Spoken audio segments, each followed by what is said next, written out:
మనము గడిచిన దినాల నుండి మనం తెలుసుకుంటున్నటువంటి సందర్భం ఏంటిదంటే, నిర్లక్ష్యముతో నిత్య నరకమా అన్న సందర్భాన్ని మనము గత 2-3 వారాల నుండి నేర్చుకుంటున్నాము. ఈరోజు కూడా దాన్ని కంటిన్యూ చేసుకుందాము. అయితే ఈరోజు ఫాదర్స్ డే అనేది ఒకటి ఉంది. పొద్దున్నే చూశాను. అందరూ కూడా స్టేటస్లలో ఏం పెట్టుకుంటున్నారు?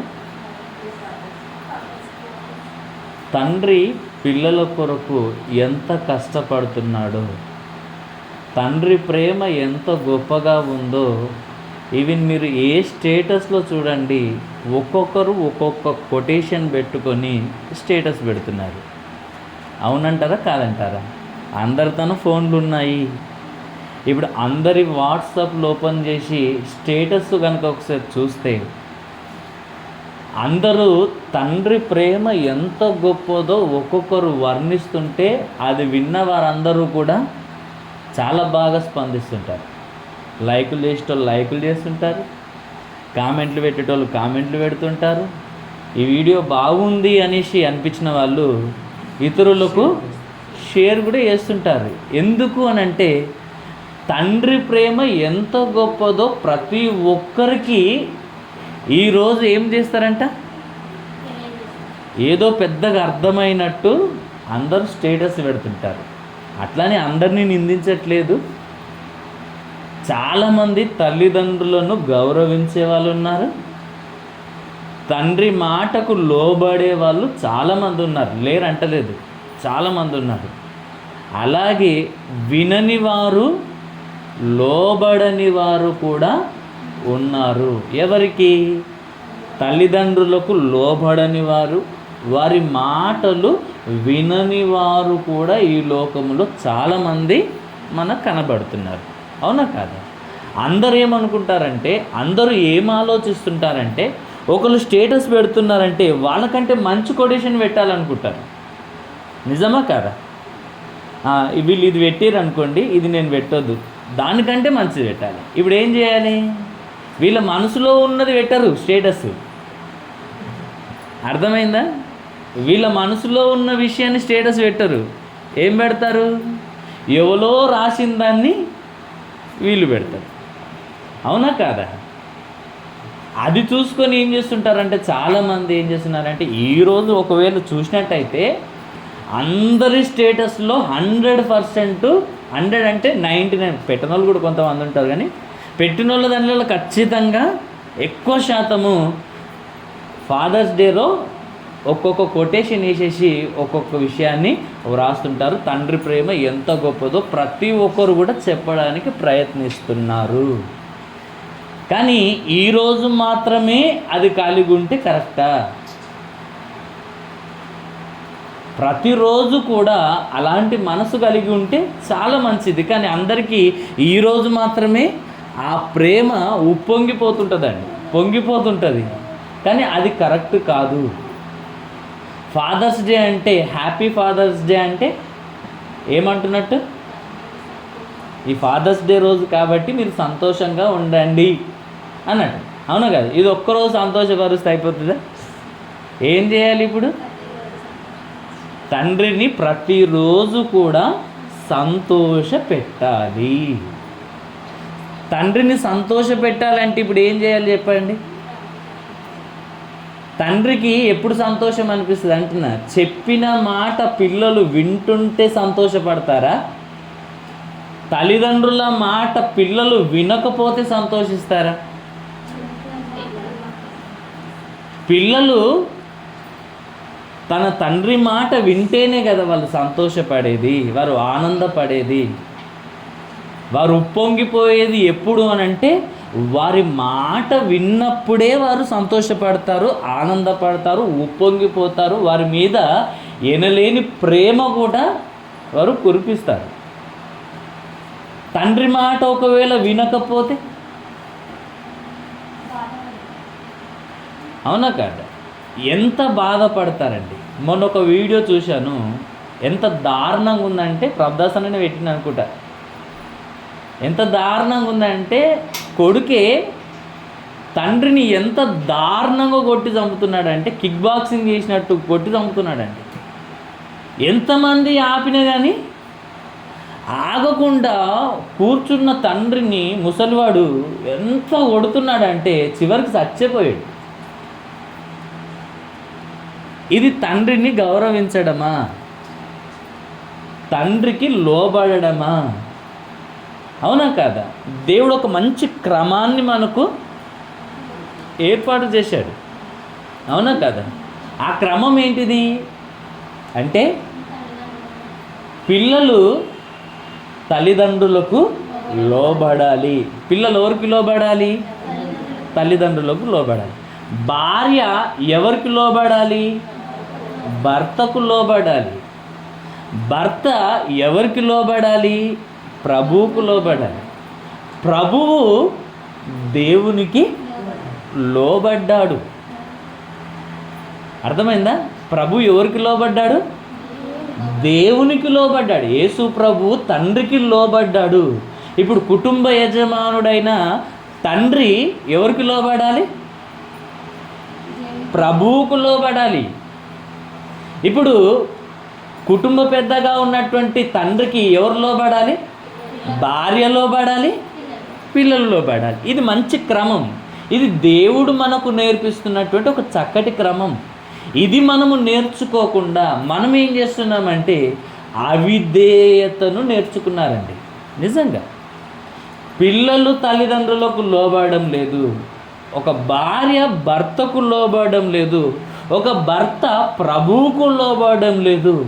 క్రమము కాస్త ఏమైపోయింది? అక్రమముగా మారిపోయింది. మీరు పరలోకానికి వెళ్ళకూడదంటే మీరు ఏవో పెద్ద పెద్ద పాపాలు చేయాల్సిన అవసరమే లేదు. పిల్లలు తల్లిదండ్రులకు లోబడకపోతే చాలు, మీరు నరకానికి వెళ్ళిపోతారు, గ్యారంటీ రాసి పెట్టుకోండి. అర్థమైందా నా మాట? అబద్ధాలు ఆడితేనే, దొంగతనాలు చేస్తేనే, నరహత్యలు చేస్తేనే, ఏదో వ్యభిచారం చేస్తేనే నరకానికి పోవడం కాదు. పిల్లలు తల్లిదండ్రులకు లోబడకపోతే గ్యారంటీగా, డౌటే లేదు, నరకానికి గ్యారంటీగా పోతారు. అది ఎవ్వరైనా సరే. అర్థమైందన్నమాట. రెండో మాట, భార్య భర్తకు లోబడలేదనుకోండి, 99% పరిశుద్ధంగా బ్రతుకుతున్నా, దేవుని వాక్య ప్రకారం బ్రతుకుతున్నా, ఒక్క విషయంలో కూడా భర్తకు లోబడలేదనుకోండి, గ్యారంటీ నరకానికి. ఇది నేను చెప్తున్న మాట కాదు, దేవుడే చెప్పాడు కదా, స్త్రీలారా మీ స్వపురుషులకు లోబడి ఉండాలి. ఎన్ని విషయాలు అంటే అన్ని విషయాలలో అన్నాడు, కానీ కొన్ని విషయాలు నేను లోబడండి, కొన్ని విషయాల్లో అసలు లోబడకండి అని దేవుడు చెప్పాడా? దేవుని మాట శాసనం. దాన్ని మీరారంటే 100% మీకు పరలోకము రాదు. మీరు పరలోక రాజ్యంలో ప్రవేశింపరు. ఇది అసాధ్యము. ఈనాడు లోకములో మనుషుల మధ్య ఎందుకు ప్రేమ చల్లారిపోయిందంటే దేవుడు చెప్పిన క్రమము మనుషులలో లేదు. దేవుడు చెప్పినటువంటి క్రమము మనుషులలో లేదు గనుకనే ఈనాడు అక్రమం అనేది విస్తరించింది. మనుషులలో ప్రేమ చల్లారిపోవడానికి కారణమైంది అని దేవుడు చెప్తున్నాడు. అక్రమము చేసే వారందరితో ప్రభు ఏమంటున్నాడు? నా యొద్ద నుండి వెళ్ళిపోండి, మీరెవరో నేను మిమ్మల్ని నిశ్చయముగా ఎరుగను అంటున్నాడు. అంటే ఇక్కడ ఎంత సీరియస్గా దేవుడు రియాక్ట్ అవుతున్నాడో మీరు ఆలోచించండి. దేవుడు ఎంత సీరియస్గా రియాక్ట్ అవుతుండో మనకు అర్థమవుతే, ఇప్పుడు పిల్లలు తల్లిదండ్రులకు లోబడాలి, భార్య భర్తకు లోబడాలి, భర్త ప్రభువుకు లోబడాలి. ఈ క్రమాన్ని ఎవ్వరు మీరిన పరలోకాన్ని పొందుకోరు, సంపాదించుకోరు, చేరుకోలేరు. అసాధ్యమని కూడా గ్యారంటీగా నేను చెప్తున్నాను. ఎందుకంటే ఆజ్ఞాతిక్రమమే పాపం. లోబడకపోతే చాలు, ఎదురుగా ఒక్క మాట మాట్లాడితే చాలు. మీరేమనుకుంటారో తెలియదు, కానీ భర్తకు ఒక మాట ఎదురు మాట్లాడినా భార్య పరలోకానికి పోదు, తల్లిదండ్రులకు వ్యతిరేకంగా ఒక్క మాట మాట్లాడినా పిల్లలు కూడా పరలోకానికి పోరు. అంటే లోబడే క్రమం ఎలా ఉందో ఒకసారి ఆలోచించండి. పిల్లలు తల్లిదండ్రులకు ఎలా లోబడాలి అని అంటే, ఇస్సాకు గారు తెలుసు కదా, అబ్రహాం గారికి ఎలా లోబడ్డాడండి? ఇస్సాకు తన తండ్రి అయిన అబ్రహాం గారికి ఎలా లోబడ్డాడు అంటున్నా. దేవుడు బలిగా ఇవ్వమని ఎవరిని అడిగాడు? దేవుడు అబ్రహాం గారిని అడిగాడు. ఎవరిని ఇవ్వమన్నాడు? నీకొక్కడయ్యున్న లేక 100 సంవత్సరాలకు పుట్టిన నీ కుమారుణ్ణి నాకు బలివ్వమని దేవుడు ఎవరిని అడిగాడు? అబ్రహాముని అడిగాడు. అబ్రహాం గారు ఏం చేశాడు? వెనుకడుగు వేశాడా? దేవుణ్ణి ప్రేమిస్తున్నాడు, దేవుని కొరకు ఏదైనా చేయాలి. మనసులో ఎంత బాగుందంటే లేక పుట్టిన కుమారుడు, 100 సంవత్సరాలకు పుట్టిన కుమారుడు, అపురూపంగా చూసుకుంటున్నారు. అలాంటి కుమారుణ్ణి దేవుడు బలి అడిగితే ఎంత బాధపడవచ్చు లోపల చెప్పండి? ఎంత కుమిలిపోవచ్చు, ఎంత కృంగిపోవచ్చు.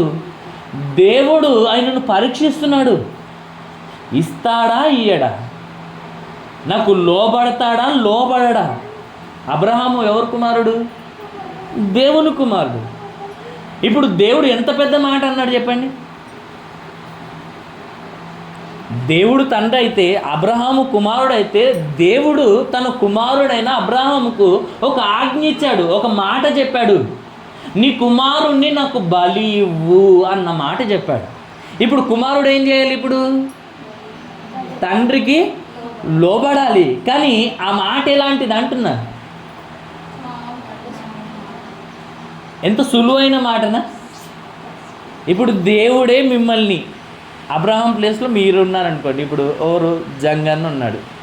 జంగన్ అని ఒక మాట్లాడు, దేవుడు ఒక మాట అడుగుతున్నాడు, జంగయ్య నీ కుమారుణ్ణి నాకు బలి ఇవ్వమని ఒకవేళ దేవుడు జంగన్నని అడిగాడు అనుకోండి. ఇప్పుడు జంగన్ ఏం చేస్తాడు? ఇప్పుడు ఆలోచించండి. చిన్న విషయం అంటున్నది. అర్థమైందా? అర్థం కాలేదా? అది చిన్న విషయం కాదు. అది ఎంత బలమైన విషయం అంటే మనం భరించలేనంత బాధకరమైనటువంటి విషయం. ఈ చేతులతో పెంచిన కుమారుణ్ణి ఈ చేతులతో బలివ్వడం అని అంటే చేతులు రావు. అర్థమైందా? కానీ ఎంత బాధపడ్డాడో తెలియదు, కానీ దేవుని మాటకు మాత్రం అవిధేయత చూపించలేదు. దేవుడు ఇంకా పరీక్షించడానికి 3 రోజులంత ప్రయాణం నువ్వు చేయాలంటున్నాడు. ఈ 3 రోజులు ప్రయాణం చేస్తున్నప్పుడు ఎక్కడైనా మనసు మార్చుకుంటాడేమని అక్కడ కూడా దేవుడు పరీక్షించాడు. కానీ లోపల బాధపడుతున్నాడు, కృంగిపోతున్నాడు. విషయం భార్యకు చెప్తే భార్య కూడా ఈ పనికి ఒప్పుకొనివ్వదనేసి భార్య కూడా చెప్పకుండా కుమారుణ్ణి తీసుకొని బయలుదేరాడు. దగ్గరికి రానే వచ్చాడు. రాగానే అప్పుడు కుమారుడు అడిగిన విషయం మన అందరికీ తెలుసు కదా, నాన్న దేవుడు నిన్ను బలి అడిగిండు, బాగానే ఉంది, కట్టెలు ఉన్నాయి, నిప్పు ఉంది, అన్నీ ఉన్నాయి బలి ఇవ్వడానికి, మళ్ళీ గొర్రెది నాన్న అని అంటాడు. ఎలా ఉంటుంది ఆ మాట? నిజంగా కుమారుణ్ణి ప్రాణంగా ప్రేమించే తల్లిదండ్రులకు అర్థమవుతుంది. ఆ మాట అడిగినప్పుడు ఆ తండ్రి గుండె ఎలా అయిపోయిందో ఒకసారి మీరు ఆలోచించండి. అయినా కానీ దేవుని మాటకి ఎంత విధేయత చూపించాడంటే ఇలా ఉండాలండి. అప్పుడు అంటాడు దేవుడు, నీకొక్కడై ఉన్న నీ కుమారుణ్ణి నాకు బలి ఇవ్వడానికి కూడా నువ్వు వెనక తీయలేవు. ఇందును బట్టి నీవు నాయందు భయభక్తులు గలవాడవని నేనెరుగుదును అని దేవుడే సాక్ష్యం ఇచ్చాడు. బలి ఇవ్వకు అని దేవుడే చెప్తాడు. అక్కడ పొదల్లో ఉన్నటువంటి ఆ పొట్టేలును నువ్వు ఏం చేయమన్నాడు? బలి ఇవ్వు అని అంటాడు. అంటే దేవుడు పరీక్షించినప్పుడు ఎంత విధేయత చూపించాడు అబ్రహాం అని అంటే, ఇంతకంటే గొప్ప విధేయత ఎవరు చూపించరు అన్నంతగా చూపించారు. అవునా కదా? యేసుక్రీస్తు ప్రభుల వారు ఎంత గొప్ప విధేయత చూపించాడు తండ్రికి అని అంటే, అందరికంటే గొప్పగా. అంటే తన ప్రాణమును ఇచ్చేంతగా లోబడ్డాడండి. ఎంత ప్రేమించాడు? ఇక్కడ కుమారుణ్ణి అర్పించేంత విధేయతనేమో అబ్రహాం చూపిస్తే, ఇప్పుడు యేసుక్రీస్తు ప్రభుల వారు ఎంత విధేయత చూపించాడు అంటున్నారు. తన ప్రాణమును దేవుని కొరకు మనుషులందరి నిమిత్తము అర్పించడానికి కూడా వెనుక తీయలేడు. ఫిలిప్పీలకు రాసిన పత్రికలో మనం రెగ్యులర్గా చదువుకుంటున్నాం కదా ఆ మాట. 2వ అధ్యాయములో 5వ వచనం నుండి మీరు ఒకవేళ చదివినట్టయితే, ఆయనతో దేవునితో సమానంగా ఉండే ఆ భాగ్యము విడిచిపెట్టకూడని భాగ్యమని ఆయనకు తెలిసినా మన నిమిత్తము ఆయన దాన్ని విడిచిపెట్టుకున్నాడు. ఎంతగా లోబడ్డాడని రాయబడింది అక్కడ. చూడండి అన్నమాట. మరణము పొందునంతగా విధేయత చూపిన వాడై. ఎంతవరకు విధేయత చూపించాడంట? సిలువ మరణము పొందేంతగా ఆయన విధేయత చూపించాడంట. ఎంత లోబడ్డాడో మీకు అర్థం కావాలి. ఎంత లోబడ్డాడంట? ఈనాడు విధేయత అంటే ఇలా ఉండాలి. ఎలా ఉండాలి? యేసుక్రీస్తు ప్రభుల వారు దేవునికి ఎంత విధేయత చూపించాడు. యేసు ప్రభు దేవుణ్ణి ఏమన్నాడు? పరలోకమందున్న నా తండ్రి అని పిలిచాడు. అంటే తండ్రికి ఎంత లోబడాలో కుమారుడైన యేసు ప్రభు మనకు నేర్పిస్తున్నాడు. ఎంత లోబడాలంట? చెప్పిన మాట విను అన్నంత వరకు మాత్రమే కాదు. ఎంత లోబడాలంటే సిలువ మరణము పొందునంతగా. అంటే మరణము పొందేంతగా ఒకవేళ లోకములో ప్రేమిస్తారు, కానీ సిలువ మరణం అనేది ఎంత అత్యంత క్రూరమైన శిక్ష. అర్థమైందా? అత్యంత క్రూరమైన శిక్ష. ఇప్పుడు లోకంలో తల్లిదండ్రుల కోసము ప్రాణం ఇచ్చే వాళ్ళు ఎవరైనా ఉన్నారా? 99% ఉండరు. కానీ అక్కడక్కడ ఎవరో ఒకరు కనిపిస్తారండి. తల్లిదండ్రులను ప్రాణం కంటే ఎక్కువ ప్రేమించే పిల్లలు కూడా అక్కడక్కడ కనబడతారు. ఎక్కువ మంది ఉండరు, 99% ఉండరు, 1% అక్కడక్కడ మనకు కనబడుతుంటారు. అర్థమైందా? ఆలోచించండి. మామూలుగా వాళ్ళ కోసం ఆలోచిస్తూ బాధపడుతూ చనిపోయే వాళ్ళు ఉంటారేమో, కానీ ఈ మరణం ఎలాంటిది అంటున్నాడంటే, సిలువ మరణం అనేది ఎలాంటిదంటే ప్రపంచంలో అత్యంత క్రూరమైన శిక్ష, భయంకరమైన శిక్ష ఏదనంటే సిలువ శిక్ష. ఇది అనుభవిస్తూ లోబడడం ఎవ్వరి వల్ల కాదు. ఇప్పుడు చనిపో అంటే పీక కోసుకొని 1-2 నిమిషాల్లో చనిపోవచ్చు. ఇది పెద్ద మరణం, గొప్ప మరణం కాదు. మరణము పొందేంత భయంకరమైన శిక్ష అదేంటిదంటే సిలువ శిక్ష. అది ఎలా అనుభవిస్తున్నా అంటే, ఆయన ఉదయం 9 గంటల నుండి మధ్యాహ్నం 3 గంటల వరకు ప్రతి క్షణము నరకము కంటే భయంకరమైన శిక్షను అనుభవించాడు. నరక శిక్షను అనుభవించాడు. అర్థమైందో అర్థం కాలేదో కానీ నరక శిక్షను అనుభవించాడు. ఎంత అంటే భరించలేము. ఎందుకంటే ఒకసారి ఆలోచించండి, అరిచేతు గుండె ఏమున్నది ఆయనకు? అరిచేతులు ఏం పొడిచారు ఆయనకు? శిలలు, మేకులతో కొట్టారండి. మేకుల మీదనే కాళ్ళు కొట్టారు, చేతులు కొట్టారు. మేకుల మీదనే సుమారు 6 గంటల సేపు ఉండడం అంటే చిన్న విషయమా? ఒకసారి ఆలోచించుకోండి. మీకు సాధ్యమైతే ఆ శిక్ష ఎలాంటిదో జస్ట్ దానిలో 1% మీకు అర్థం కానికి ఒక సూది తీసుకోండి. ఒక సూది తీసుకొని ఒకసారి ఇట్లా పొడుచుకోండి. మీ అరచేతిలో పొడుచుకొని ఒక 6 గంటల దాకా తీయకుండా అట్లనే ఉండండి. అర్థమైందన్నమాట. ఒక 6 గంటల వరకు ఆ సూది మీ చేతిలో నుండి తీయకండి. చిన్న సూది, వెంట్రుక కంటే కొంచెం దొడ్డుగా ఉంటుంది అనుకోండి, అవునా కదా? అలాంటి సూదిని ఒక అరిచేతుల గుండా పొడుచుకున్నప్పుడు మీకు ఎంత బాధ ఉంటుందో. చిన్న సూదికే మీకు అట్లా ఉంటే సుమారు 6 ఇంచుల కంటే పెద్ద, సుమారు 7-8 ఇంచులు ఉంటాయంట. అది అంత పెద్ద అంటే 8 ఇంచులు ఉన్నటువంటి ఆ మేకులు అరిచేతు గుండా ఆ సిలువకు కొట్టినప్పుడు పడే బాధ ఎలా ఉంటుందో ఒకసారి మీరు వీడియోలో కూడా ఉంటాయి కదా, యేసుప్రభుని సిలువ వేస్తున్న సందర్భంలో. ఆ వీడియోలో ఒక్కసారి మీరు చూడండి, మీకు అర్థమవుతుంది. అరిచేతు గుండా దూరుస్తున్నప్పుడు పడే బాధ ఎంత ఉంటుందంటే ఎవరు వర్ణించలేనంత బాధ ఉంటుందండి. అంత బాధలో లోబడడం అనేది అసాధ్యం. అంత బాధలో విధేయత చూపడం అనేది అసాధ్యమైన మాట. కానీ యేసు ప్రభు అంత బాధలో కూడా లోబడుతున్నాడు దేవునికి. ఇది విధేయత. ఇది మనం కలిగి ఉండాలి. ఇంత గొప్ప విధేయత, సిలువ మరణం పొందేంత విధేయతనైనా చూపించాడు అన్నమాట బైబిల్లో ఉంది. ఈనాడు పిల్లలు తల్లిదండ్రులకు ఎలా లోబడాలి, వాళ్ళని ఎలా గౌరవించాలో దేవుడు మనకు నేర్పిస్తున్నాడు. ఇప్పుడు ఇలాంటి విధేయత పిల్లలు కలిగి ఉండాలి, భార్య కలిగి ఉండాలి, భర్త ప్రభువు ఎడలో కూడా కలిగి ఉండాలి. ఇది కుటుంబ క్రమం. ఇది లేనప్పుడు ఏ కుటుంబం కూడా వర్ధిల్లదు. ఇప్పుడు పిల్లలను చూడండి, ఒక్క దెబ్బ కొట్టండి, వాళ్ళ విధేయత ఏంటిదో మనకు అర్థమవుతుంది. మాట కూడా వినరండి. ఒక్క దెబ్బ కొట్టినాం అనుకోండి, పిల్లలు మన మాట కూడా వినరు, మన దగ్గరికి కూడా రారు. అవునా కాదా? నిజమా కదా? మళ్ళీ యేసు ప్రభువుని చావుకు అప్పగించింది ఎవరు చెప్పండి? ఇప్పుడు ఎవరు అంటున్నా? ఆయనను నలుగగొట్టుట యెహోవాకు ఇష్టమాయను. యెషయా గ్రంథం 53:10 వ్రాయబడిన మాట. ఆయనను నలుగగొట్టుట ఎవరికి ఇష్టమాయనన్న మాట వ్రాయబడింది.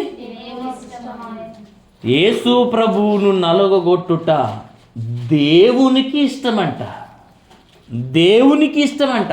అంటే ఇప్పుడు నలగొడుతుంది ఎవరు చెప్పండి? ఒక మాటలో చెప్పాలంటే, ఎందుకు నలగొడుతున్నాడంటే మనందరి కొరకు ఆయన నలగొడుతున్నాడు. అవునా కదా? అంటే నలగొడుతుంది ఎవరు? ఒక మాటలో చెప్పాలంటే దేవుడే నలగొడుతున్నాడు. ఎవరి నిమిత్తం అంటే మన నిమిత్తం. ఇప్పుడు మనమేమనుకోవాలి? నా పాపంలో కొరకు యేసుప్రభు నలిగిపోతున్నాడు. దేవుడు యేసుప్రభు నలగొడుతున్నాడంటే కారణం ఎవరు? నేను అని మనం అనుకోవాలి. కానీ వాస్తవంగా నలగొడుతుందో ఎవరు? ఇప్పుడు అంటే ఒక మాటలో చావుకు అప్పగించింది ఎవరు చెప్పండి? ఇప్పుడు దేవుడే అప్పగించింది. దేవుడే ఆయనను అంత భయంకరమైన శిక్షకు అప్పగిస్తే మళ్ళీ యేసుప్రభు ఏం చేయాలంటున్నా? ఒకసారి మీ పిల్లల్ని అట్లా ఎంత లోబడతారు? అవునా కదా? కేసులు పెడతారండి. నిజంగా అండి, అర్థమైందా? కేసులు పెడతారు. అర్థమైందా? అర్థం కాలేదా? ఇప్పుడున్నటువంటి చట్టాలు అలా ఉన్నాయి. ఆలోచించండి. అంత లోబడేవారు, అంత విధేయత చూపించేవారు లోకములో భూతద్దం పెట్టి వెతికిన కానీ ఎక్కడ అలాంటి పిల్లలు దొరకరు. ఇది రాసి పెట్టుకోండి. అంత విధేయత చూపించేటోళ్ళు ఒక్క దెబ్బతో మీ పిల్లలు మీ దగ్గర కూడా రారు. అది మీ పిల్లలు మీకు చూపించే విధేయత. ఎందుకు అలా చూపించలేకపోతున్నారంటే కారణం ఎవరు తెలుసా? నీవు దేవునికి లోబడతలేవు కాబట్టి నిన్ను చూసి వాళ్ళు నేర్చుకోవట్లేదు. ఫస్ట్ నేర్చుకుంటున్నారా? నువ్వు దేవునికి అంత గొప్పగా విధేయత చూపిస్తే వాళ్ళు కూడా నీకు అలా లోబడతారు. మనము లోబడక మన పిల్లలు కూడా లోబడని పరిస్థితి వచ్చింది. నిజమా కాదా? అబ్రహాము దేవునికి లోబడ్డాడు, మళ్ళీ ఇస్సాకు కూడా దేవునికి లోబడలేదు. ఎవరిని చూసి నేర్చుకున్నాడు చెప్పండి? అబ్రహాము గారిని చూసి ఇస్సాకు నేర్చుకున్నాడు. దేవునికి లోబడాలి, దేవుడు చెప్పినట్టుగా బ్రతకాలని. ఆయన బ్రతుకంతా కూడా ఇస్సాకు గారు దేవునికి లోబడినట్టుగా కనబడతాడు. లోబడే విషయంలో ఎవరిని ఎగ్జాంపుల్ తీసుకుంటామో తెలుసా? పాత నిబంధనలో ఇస్సాకు గారిని ఎగ్జాంపుల్గా తీసుకుంటాం. ఎందుకో తెలుసా? తండ్రికి ఎలా లోబడాలో ఇస్సాకు మనకు మాదిరికరంగా ఉన్నాడు.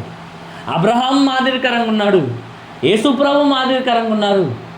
భక్తులందరూ కూడా దేవునికి ఎలా లోబడాలో మనకు మాదిరికరంగా ఉన్నారు. ఎంత కఠినమైన మాట చెప్పని దేవుడు ఆ మాట విన్నారండి. అది విధేయత.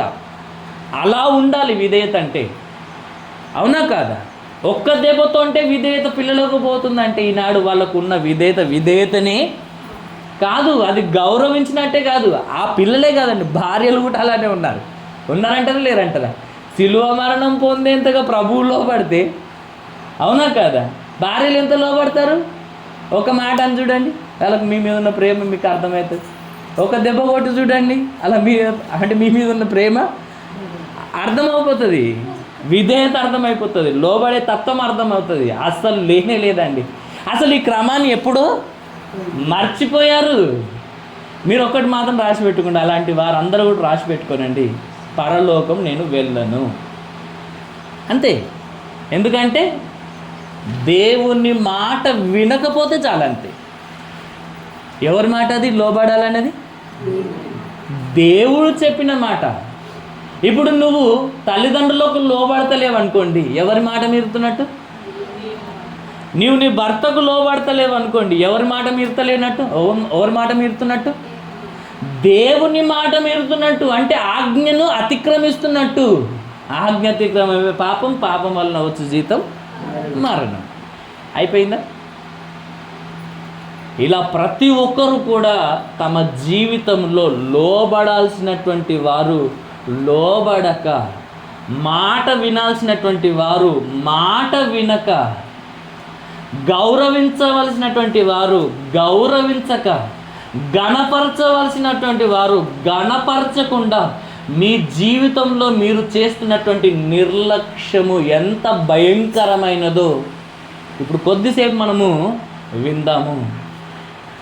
ఇలాంటి పనులు కనుక, ఇలాంటి విషయాల్లో ఒకవేళ నిర్లక్ష్యం చేస్తే నిత్య నరకం అనేది తప్పదు అన్న విషయాన్ని మీరు మర్చిపోకండి. ద్వితీయోపదేశకాండము, ఇంతకుముందు ఒక మాట చెప్పాను, అదే మాటను మరలా జ్ఞాపకం చేస్తున్నాను. ద్వితీయోపదేశకాండము 27వ అధ్యాయము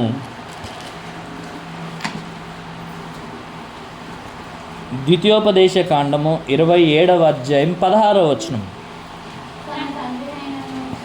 తన తండ్రినైనను తన తల్లినైనను నిర్లక్ష్యము చేయువాడు శాపగ్రస్తుడని చెప్పగా ప్రజలందరూ ఆమేన్ అనవలెను అన్న మాట ఇక్కడ వ్రాయబడింది. ఇంతకుముందు ఒక సందర్భంలో మనం విన్నాము. అయినప్పటికీ ఈ ఫాదర్స్ డే సందర్భంగా మరలా ఈ యొక్క విషయాన్ని మనము ధ్యానించుకుందాం. దేవుడు మనకు తెలియజేసినటువంటి విషయం ఏంటిదంటే, తన తల్లినైనను తన తండ్రినైనను నిర్లక్ష్యము చేయువాడు ఎవరు అని దేవుడు చెప్తున్నాడు. ఎవరంట వాళ్ళు?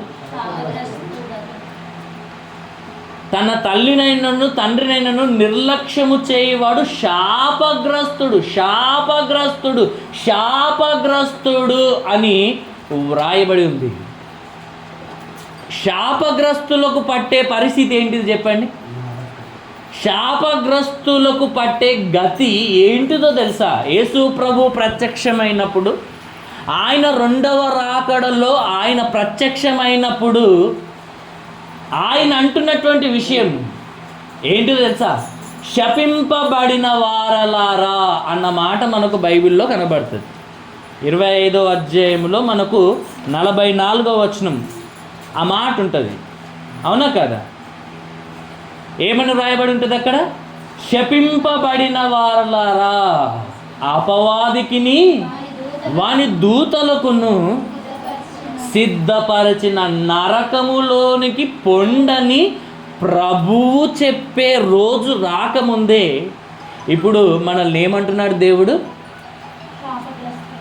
ఆ శాపము నుండి మనము విమోచింపబడడానికి ఒక మంచి మాటను దేవుడు మనకు జ్ఞాపకం చేస్తున్నాడు. ఇంతవరకు ఒకవేళ నీ తండ్రికి నీ తల్లికి లోబడకపోతే ఇక నుండి లోబడాలి. ఎలా లోబడాలంటే, ఇస్సాకు అబ్రహాము గారికి లోబడినట్టు, అబ్రహాము దేవునికి లోబడినట్టు, యేసు ప్రభువు దేవునికి లోబడి విధేయత చూపించినట్టుగా ఈనాడు ప్రతి కుమారులు, ప్రతి పిల్లలు కూడా తమ తల్లిదండ్రులకు లోబడాలి, విధేయత చూపాలి, వారిని గౌరవించాలి, వారిని ఘనపరచాలి.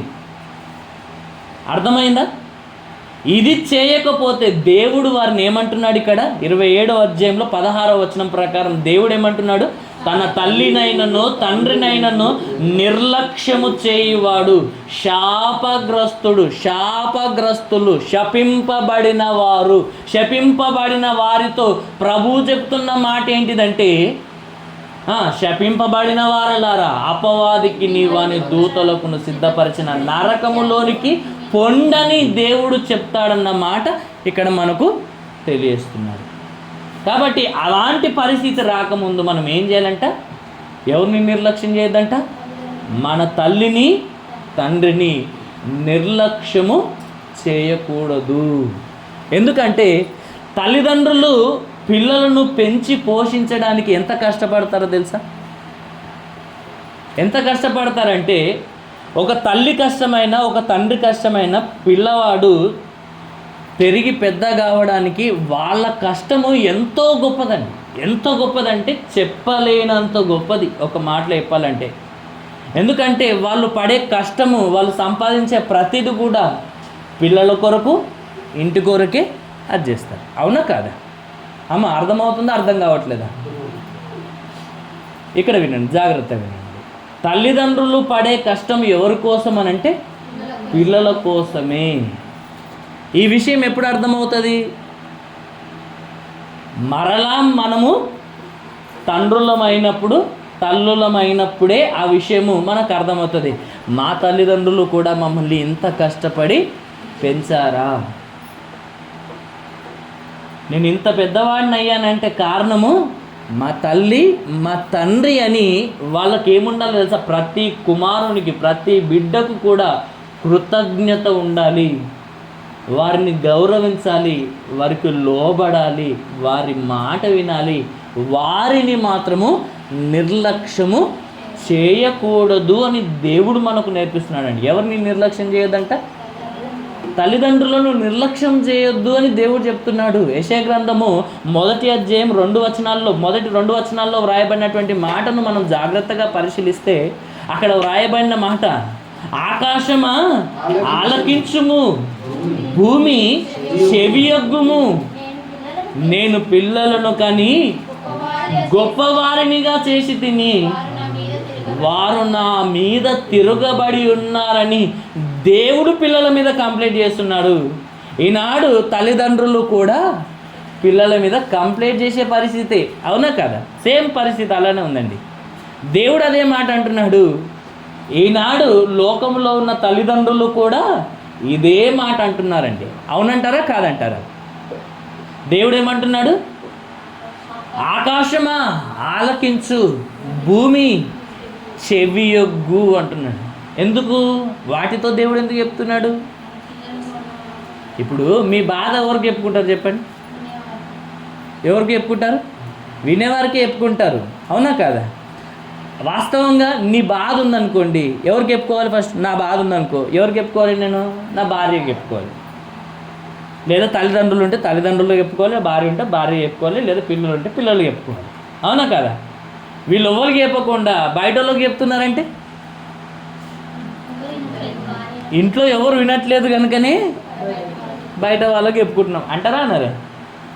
ఇప్పుడు దేవుడు కూడా మన గురించి బాధపడుతున్నాడు, మన విషయమై బాధపడుతున్నాడు. మీ విషయమై నేను బాధపడుతున్నాను నాయన, మీరు మనసు మార్చుకోండి అని ఎవరితో చెప్పాలి? దేవుడు మనతో చెప్పాలి.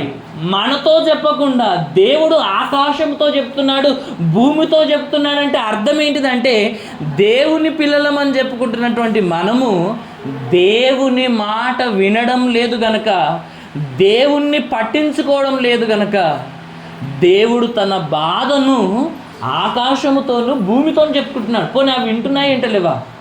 అవి విని బాధపడుతున్నాయి, వణుకుతున్నాయి, ఆయన మాటలకు స్పందిస్తున్నాయి. కానీ ఈనాడు మనమే దేవుని మాట వినడం లేదు, దేవుని మాటలకు మనము స్పందించడం లేదు, దేవునికి లోబడడం లేదు. ఈ లోకంలో ఉన్న తల్లిదండ్రుల్లో కూడా లోబడడం లేదు. దేవుని మీద ఈనాడు మనుషులు ఏ విధంగా తిరుగుబాటు చేస్తున్నారు? తిరుగుబాటు అంటే ఆయన మీద యుద్ధానికి వెళ్తున్నారని కాదు, ఆయన మాట వినకపోతే ఆయన మీద తిరుగుబాటు చేసినట్టే. అర్థమైందా? ఈనాడు తల్లిదండ్రుల మాట వినకపోతే కూడా తల్లిదండ్రుల మీద తిరగబడినట్టే. అవునా కదా? ఈనాడు చాలామంది తల్లిదండ్రులు పిల్లల విషయంలో ఎంత బాధపడుతున్నాడంటే అంత బాధపడుతుంటారండి. పిల్లలను చూసి ఏడ్చే పరిస్థితి నాడు పిల్లలు తీసుకొస్తున్నారు. ఎందుకంటే లోబడడం లేదు, దేవుడు చెప్పినటువంటి క్రమాన్ని ఎవరు కూడా పాటించడం లేదు. కాబట్టి ఈ క్రమం మాత్రం మనం ఎప్పుడు కూడా మర్చిపోదు. పిల్లలు తల్లిదండ్రులకు లోబడాలి, భార్య భర్తకు లోబడాలి, భర్త ప్రభువుకు లోబడాలి. ఇది క్రమం. ఈ క్రమం మీరితే అక్రమం అంటారు. అక్రమము చేసేవారిని దేవుడు నా యొద్ద నుండి వెళ్ళిపో అంటున్నాడు. కాబట్టి నిర్లక్ష్యం మాత్రం మీరు చేయొద్దు. ఎవరిని నిర్లక్ష్యం చేయొద్దు? మనం ఫస్ట్ ఎవరిని తెలుసుకున్నాం? దేవుణ్ణి నిర్లక్ష్యం చేయొద్దు అని తెలుసుకున్నాం. దేవుడు అప్పగించినటువంటి పనులను కూడా నిర్లక్ష్యం చేయొద్దని రెండో విషయం నేర్చుకున్నాం. మూడో విషయం, దేవుని సన్నిధిని కూడా నిర్లక్ష్యము చేయకూడదని మనం మూడో విషయం నేర్చుకున్నాం. ఇది నాలుగో విషయం. నాలుగో విషయం ఏంటిదంటే, ఇక్కడ తల్లిదండ్రులను కూడా నిర్లక్ష్యము చేయకూడదు. ఈ ఫాదర్స్ డే సందర్భంగా దేని గురించి తెలుసుకుంటున్నాం? ప్రత్యేకంగా తండ్రిని నిర్లక్ష్యము చేయకూడదు అన్న విషయాన్ని మనము నేర్చుకుంటున్నాం. నిర్లక్ష్యం చేస్తే ఏమవుతుందని తెలుసుకుంటున్నాము? శాపగ్రస్తుడు. శాపగ్రస్తులతో దేవుడు ఏమంటున్నాడు? అపవాదికి వాని దూతలకు సిద్ధపరిచిన నరకములోనికి పొండని దేవుడు ఆజ్ఞాపిస్తున్నట్టుగా మనకు కనబడుతుంది. కాబట్టి నిర్లక్ష్యం అనేది ఎంత ప్రమాదం అంటే, మనము పరలోకాన్ని కోల్పోయేంత ప్రమాదము, నరకాన్ని పొందుకునేంత ప్రమాదము అన్న విషయాన్ని మనము ఆలోచించాలి. అర్థమైందా? ఏం చేయొద్దంట? నీ తండ్రిని నిర్లక్ష్య పెట్టకూడదు. పెడితే శాపగ్రస్తులము అని మనము ఈ మాట ద్వారా మనము నేర్చుకున్నాం. అదే ప్రకారంగా మీకా గ్రంథము 7వ అధ్యాయము 6వ వచనం చదవండి. మీకా గ్రంథము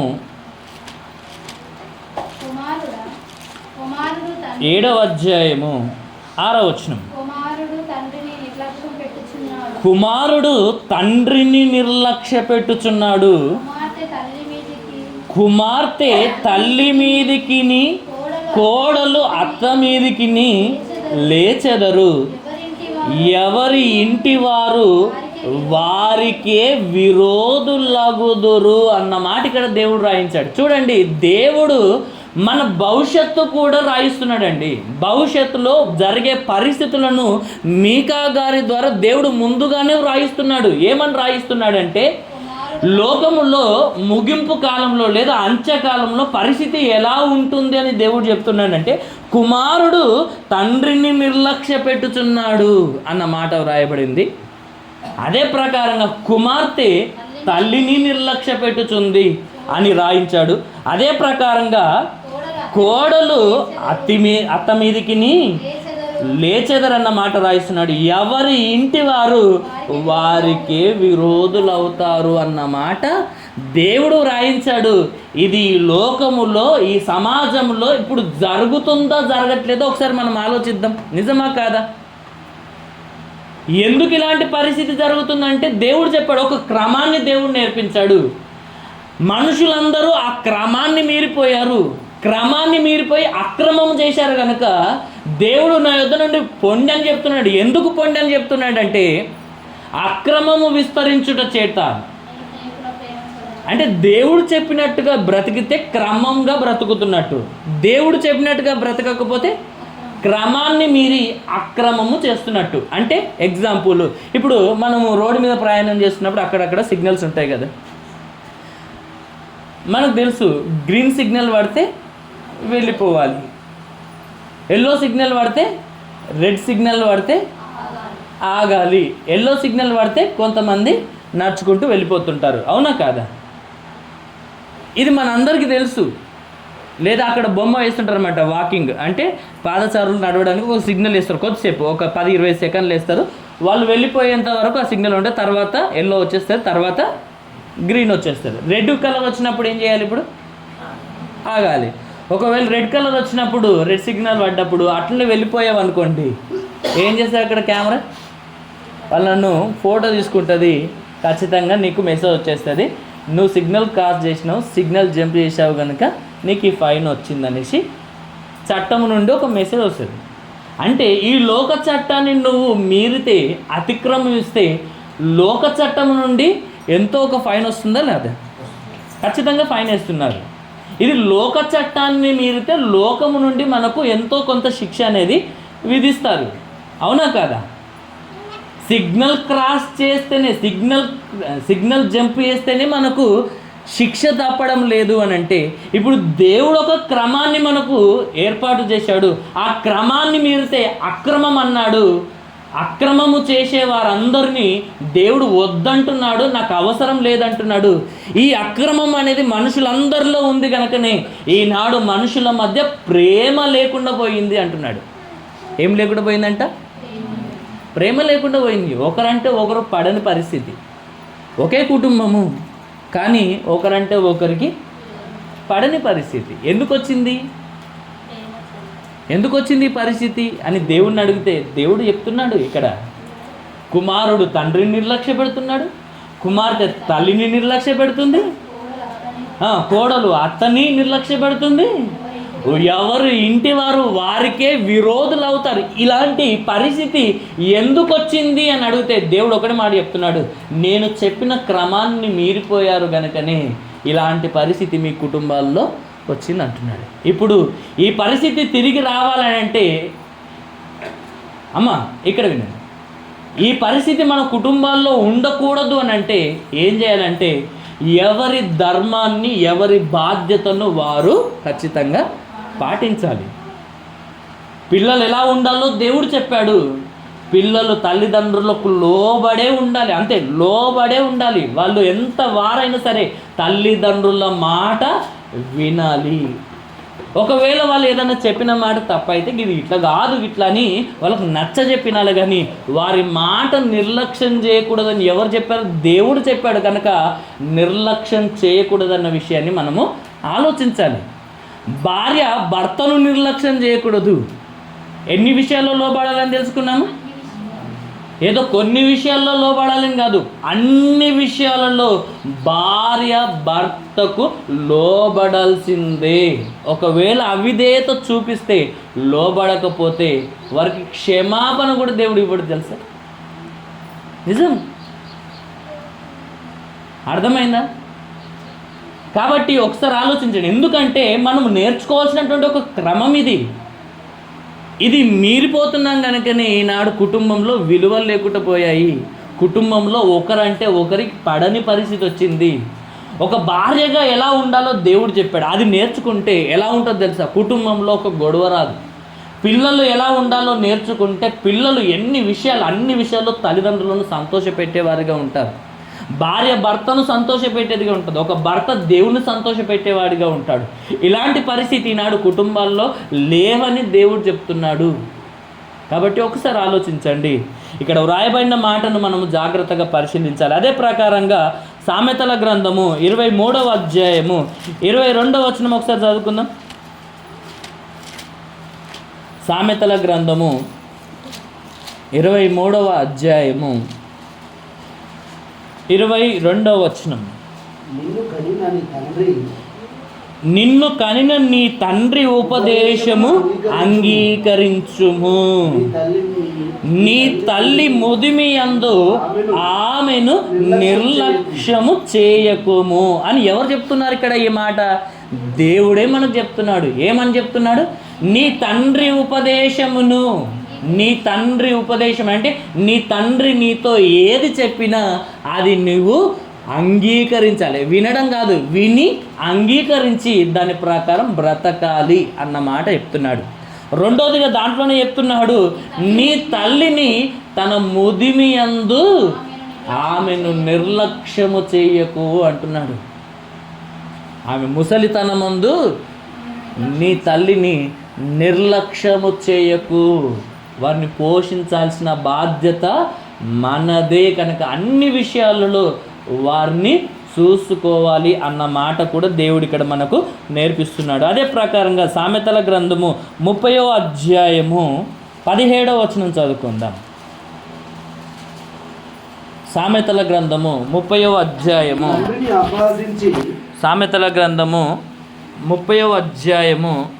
17వ వచనం. తండ్రిని అపహసించి తల్లి మాట విననొల్లని వాని కన్ను లోయ కాకులు పీకును, పక్షిరాజు పిల్లలు దానిని తినును అన్న మాట ఇక్కడ వ్రాయబడింది. అంటే మీకేం అర్థమవుతుంది? ఇప్పుడు కాకులైనను, పక్షిరాజులైనను, గ్రద్దలైనను, ఇంకా ఏమంటారు, మనుషులను పీకి తినేటివి ఉంటాయి చూడండి, అవి ఏమంటారు దాన్ని? గ్రద్దలే. ఓకే. అంటే ఆలోచించండి, అంటే ఎవరిని తింటాయి ఇవి? చనిపోయినటువంటి వారి శవాలను ఇవి తింటుంటాయా, తినేయా? అక్కడక్కడ జంతువులు ఎక్కడైనా ఏమన్నా చనిపోతుంటే ఈ పక్షులు అవి ఇవి వాళ్ళు ఏం చేస్తుంటాయి?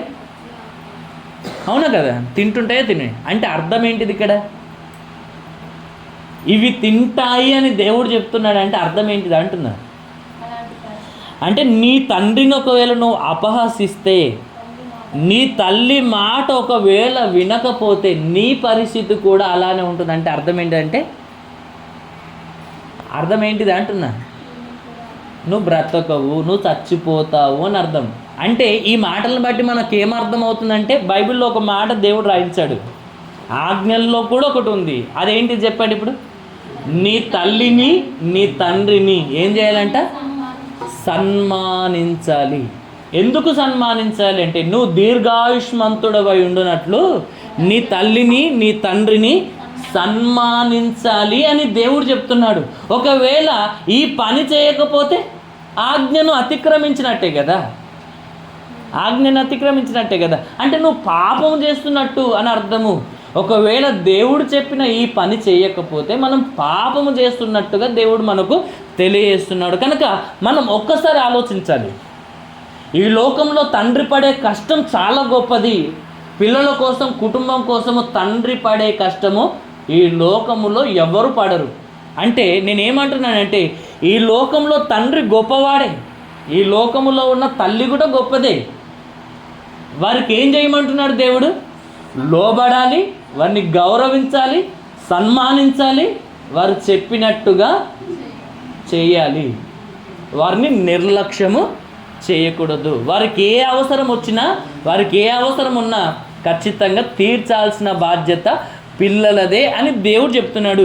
ఈ పని చేయకపోతే శాపగ్రస్తులు అని దేవుడు మనకు నేర్పిస్తున్నాడు. ఇది శరీర సంబంధమైన తల్లిదండ్రుల కొరకు మనం ఇంతవరకు ఆలోచించినాం, అవును కదా. ఇప్పుడు ఆత్మ సంబంధమైన తండ్రి ఎవరు మనకు?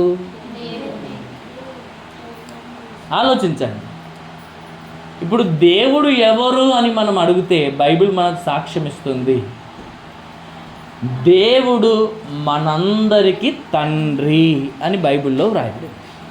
అందరికీ తండ్రి అయిన దేవుడు ఒక్కడే. అమ్మ అర్థమైందా? అందరికీ తండ్రి అయిన దేవుడు ఒక్కడే. ఆయనే మనల్ని పుట్టించాడు, మనల్ని బ్రతికిస్తున్నాడు, మనల్ని కాపాడుతున్నాడు, మన కొరకు సమస్తము చేయుచున్నాడు. అమ్మ ఈ లోకంలో ఉన్న తల్లిదండ్రులు పిల్లల కోసమే కదా ఏదైనా చేసేది, ఏదైనా పిల్లల కోసమే చేస్తారు కదా. మన పరలోకమందున్న తండ్రి, లోకంలో పిల్లలు అంటుంటారు కొన్ని సందర్భాల్లో, అమ్మ మా నాన్న పిలుస్తున్నాడు, మా మమ్మీ పిలుస్తున్నది, ఖచ్చితంగా నేను వెళ్తాను అనేసి కొంతమంది లోబడుతుంటారు. మా మమ్మీ మా డాడీ చాలా కష్టపడి మమ్మల్ని చదివిస్తున్నారు, ఖచ్చితంగా నేను మంచిగా చదువుకోవాలి, వాళ్ళను సంతోషపెట్టాలి, నా కొరకు మా నాన్న ఎంత కష్టపడుతున్నాడని పిల్లలు కొంతమంది తల్లిదండ్రుల కష్టాన్ని గ్రహిస్తారు, గుర్తిస్తారు. అవునా కాదా? గుర్తిస్తారా, గుర్తించరా? ఇప్పుడు పిల్లల కోసము ఒక తండ్రి పడే కష్టం ఎంత గొప్ప ఉంటుందంటే చాలా గొప్పదని తెలుసుకుంటున్నాము. ఈ భూమి మీద పిల్లల కోసం తండ్రి పడే కష్టానికి మించి ఎవరు పడరన్న విషయము ఖచ్చితంగా మనం అర్థం చేసుకోవాలి. తర్వాతనే తల్లి. అర్థమైందా? కాబట్టి ఇప్పుడు దేవుని కష్టము ఆయన పిల్లలమైన మన విషయములో ఎంత ఉందో ఒకసారి ఆలోచించాలి. ఇప్పుడు ఈ లోక సంబంధమైన తండ్రి ఏం చేస్తాడు? ఆహారాన్ని సంపాదించి పిల్లలకు ఇస్తాడు, వారికి కావలసిన దాన్ని ఇస్తాడు. మళ్ళీ పరలోక సంబంధమైన పరలోకపు తండ్రి ఏం చేస్తున్నాడు చెప్పండి? ఇప్పుడు ఇప్పుడు మనం బ్రతకడానికి కావాల్సింది ఏంటిదో మన అందరికీ తెలుసు. ఎన్నో సందర్భాల్లో చెప్పాను, మరలో ఒక సందర్భం చెప్పేసి నేను ముందుకు వెళ్ళిపోతాను. ఆలోచించండి, మనం బ్రతకడానికి కావాల్సింది ఏంటిది? మనము బ్రతకడానికి కావలసింది అతి ప్రాముఖ్యమైనది ఏంటిదంటే గాలి, తర్వాత నీరు, తర్వాత ఆహారం.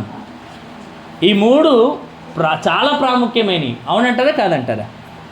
ఇప్పుడు గాలినిస్తుంది ఎవరో చెప్పండి. అవునా కదా? ఎవరు ఇస్తున్నారు గాలి?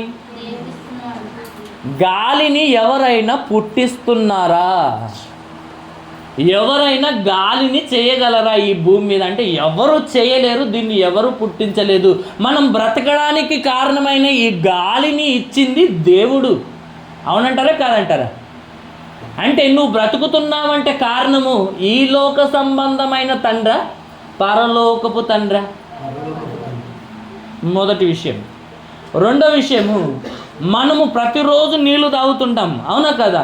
ఈ నీళ్ళనిస్తుంది ఎవరు? ఈ లోక సంబంధమైన తండ్రా, పరలోకపు తండ్రా? ఈ లోకపు తండ్రే అని ఒకవేళ మీరు అంటే, ఇప్పుడు ఏ తండ్రి అయినా ఒక్క చుక్క నీరును తయారు చేసి మన ప్రపంచంలో ఏ తండ్రి అయినా, ప్రపంచంలో ఏ తల్లి అయినా, ఎంత గొప్పవారైనా ఒక చుక్క నీటిని తయారు చేసి ఇవ్వమనండి, ఎవరి వల్ల నన్ను అవుతుందా? ఒక చుక్క నీరు కూడా తయారు చేయలేదు.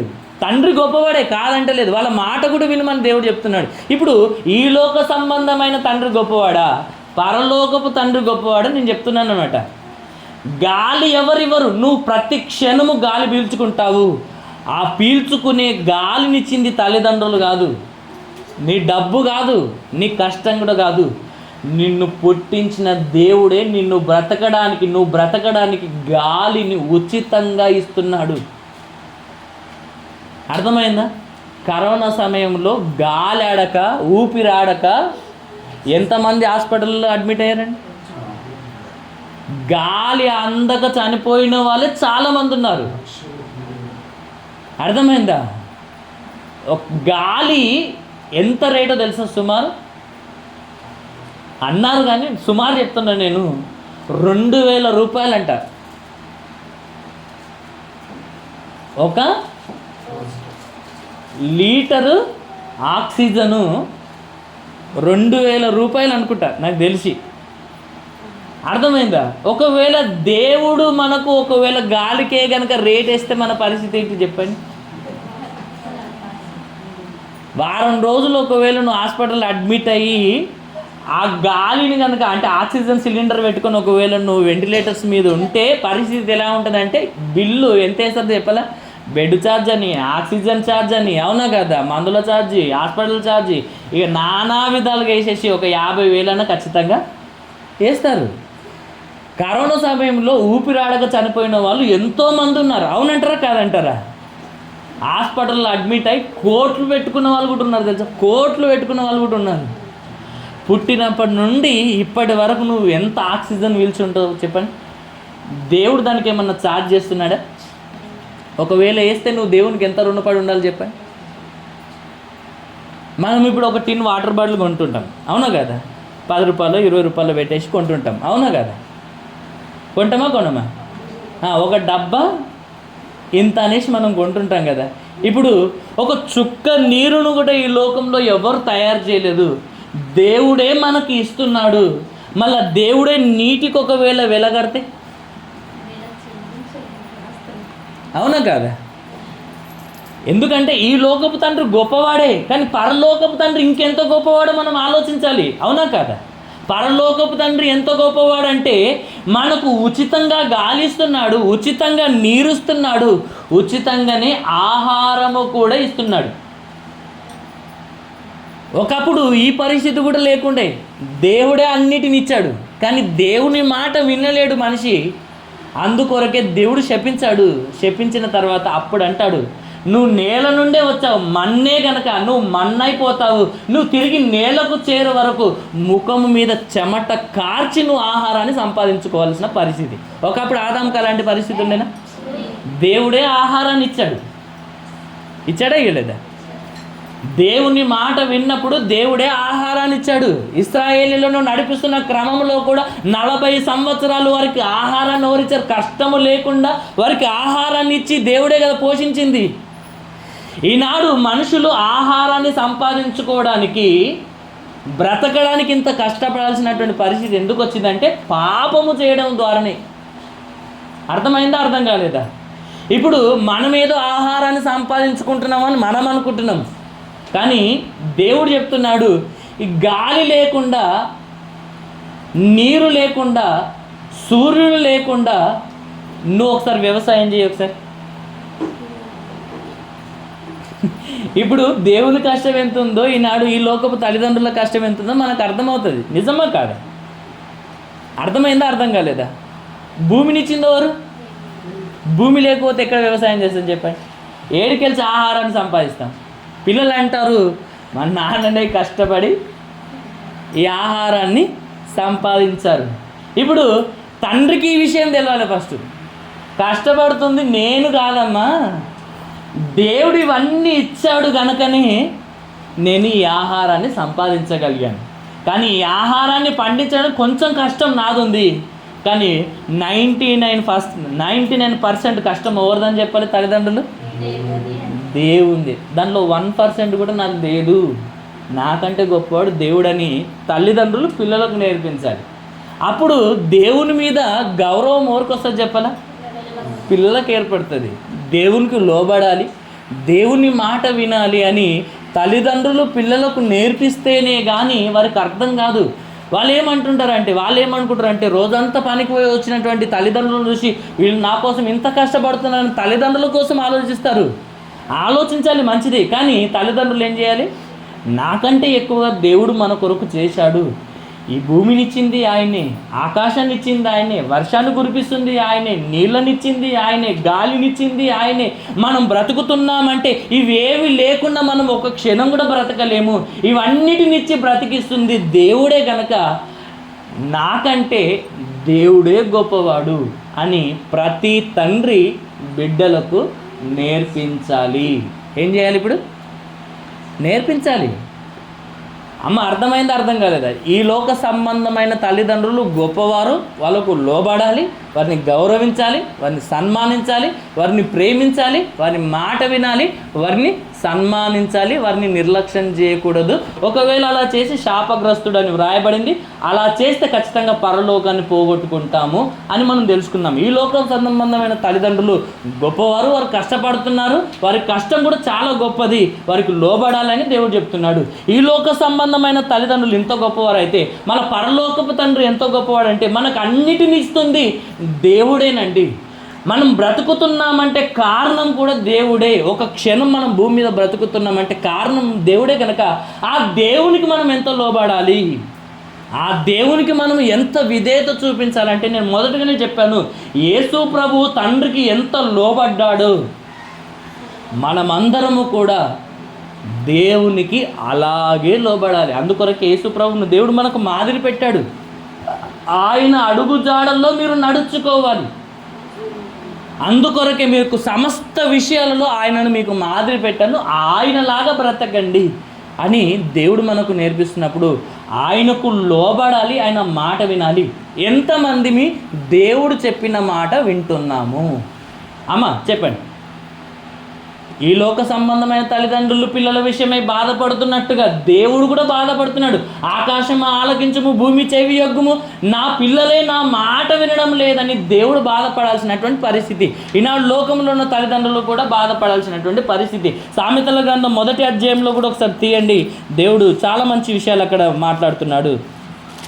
సామెతల గ్రంథము 1వ అధ్యాయము. ఈనాడు దేవుని పిల్లలమైన మనమే దేవుని మాట వినకుండా, దేవునికి లోబడకుండా బ్రతుకుతున్నాం. 23వ వచనం, నా గద్దింపు విని తిరుగుడి, ఆలకించుడి, నా ఆత్మ మీ మీద కుమ్మరించుదును, నా ఉపదేశమును మీకు తెలియజేసేదను అని దేవుడు మనతో మాట్లాడుతుంటే దేవునికి లోపడాల్సినటువంటి మనము ఏం చేస్తున్నామంట? దేవుడు పిలువగా మనము వినకపోతేమి,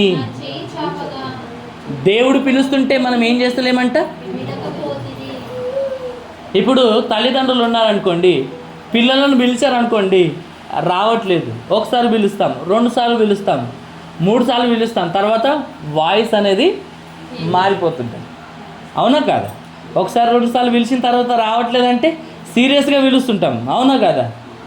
అయినప్పటికీ రాకపోతే కట్టెపట్టుకొని పోతాం. నిజమా కాదా? అర్థమైందా? అర్థం కాలేదా? ఇక్కడ కూడా దేవుడు అదే చెప్తున్నాడు చూడండి. దేవుడు మనతో మాట్లాడుతున్నప్పుడు ఆయన మనల్ని పిలుస్తుంటే మనం పలకడం లేదంట. ఎన్నిసార్లు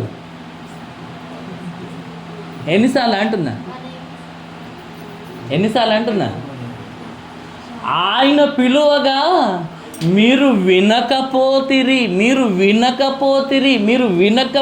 అన్న మాట ఇక్కడ వ్రాయబడింది. ఇప్పుడు దేవుడు పిలిచినప్పుడు మీరు వినలేరు అనుకోండి, మీరు దేవుడిని పిలిచిన దేవుడు కూడా మీ మాట వినడు. దేవుడేమో మనల్ని పిలుస్తున్నాడు, మనం దేవుని మాట వినము. మనకు కష్టాలు వచ్చేసి, బాధలు వచ్చేసి దేవుడే దిక్కనేసి దేవుడిని పిలిస్తే అప్పుడు దేవుడు ఏమంటాడు? దేవుడు మనల్ని కూడా నిర్లక్ష్యం చేస్తాడు, మన మాట కూడా దేవుడు వినడు.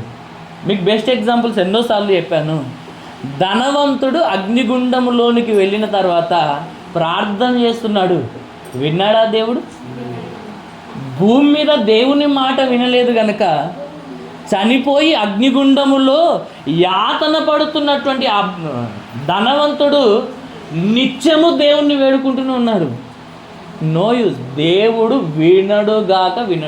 అలాంటి పరిస్థితి మనకు రాకుండా ఉండాలంటే భూమి మీద దేవుడు చెప్పినప్పుడే మనం ఆయన మాట వినాలి. నెక్స్ట్ ఇంకేమంటున్నాడు అక్కడ? నేను పిలువగా మీరు వినకపోతిరి, నా చేయి చాపగా ఎవరునూ లక్ష్య పెట్టకపోయిరి. దేవుడు చేతులు చాపుతున్నాడంట. ఎలా చేతులు చాపుతున్నాడు? అమ్మా మీకు అర్థమవుతుందా? దేవుడు తన చేతులు చాచగా లక్ష్య పెట్టలేకపోయారంట. ప్రయాసపడి భారం మోసుకొనుచున్న సమస్త జనులారా నా యొద్దకు రండి అని ఆయన చేతులు చాస్తుంటే దేవుని యొద్దకు రాలేని వారిగా అనేకులు ఉన్నారంట. అర్థమైందా?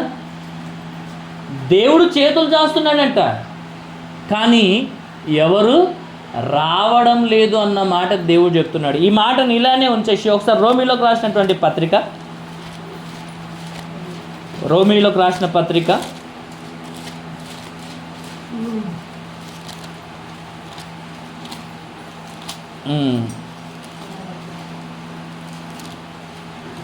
అక్కడ ఒక మంచి మాట ఉంటుంది చూడండి.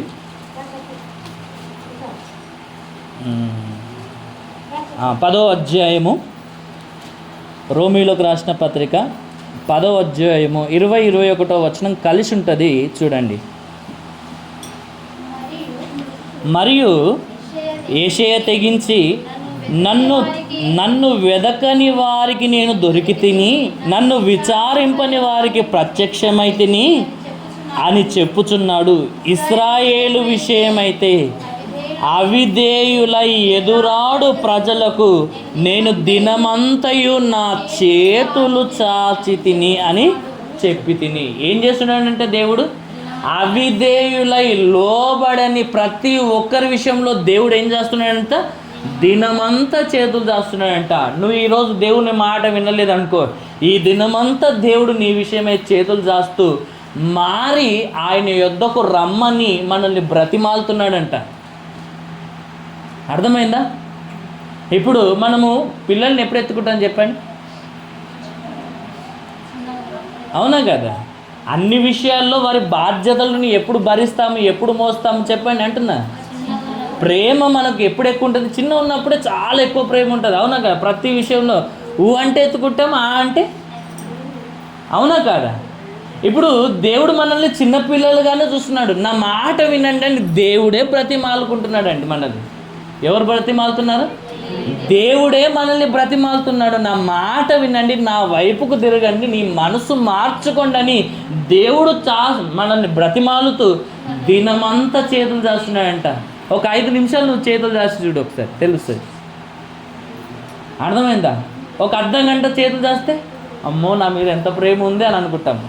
అర్ధ గంట చేతులు కిందికి వేయకుండా వాళ్ళన్నా చాచగలుగుతారా? ఒకసారి చాచి చూడండి. ఒక గంట సేపు దాస్తే నిజంగా చెప్తున్నా వాళ్ళు చాలా గ్రేటు. చేతులు కింద ఇట్లా పెట్టకుండా, కిందికి అనకుండా గంట సేపు ఇట్లా ఒకసారి ఇట్లనే ఉండండి. అర్థమైందా?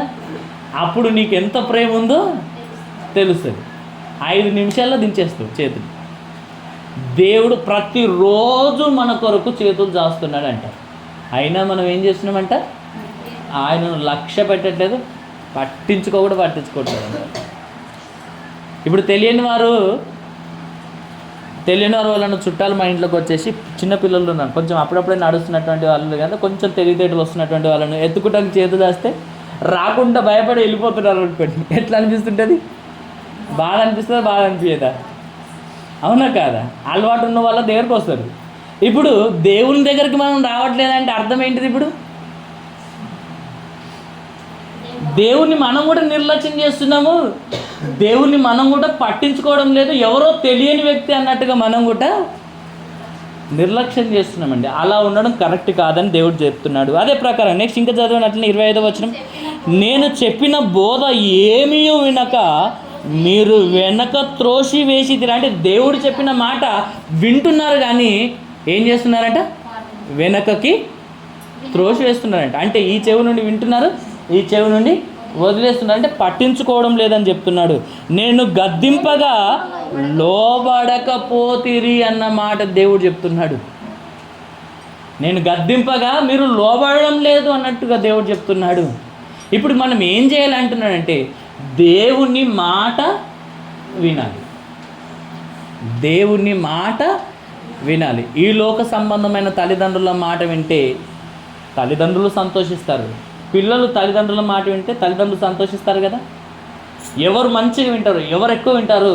ఆ తల్లిదండ్రులకు ఎవరు ఇష్టం అంటే వీడే నా మాట ఎక్కువ వింటాడు కనుక వీడంటేనే నాకు ఇష్టం అంటారా అన్నారు.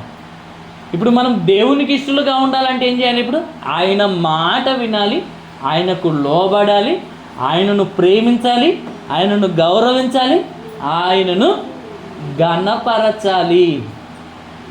మలాకి గ్రంథము 1వ అధ్యాయము 6వ వచనం. ఇక్కడ మనకు 2 విషయాలు ఉన్నాయి. 2 విషయాలను గురించి చెప్పేసి మనం ముగించేసుకుందాం. కుమారుడు తండ్రిని గణపరుచును గదా, దాసుడు తన యజమానుని గణపరుచును గదా.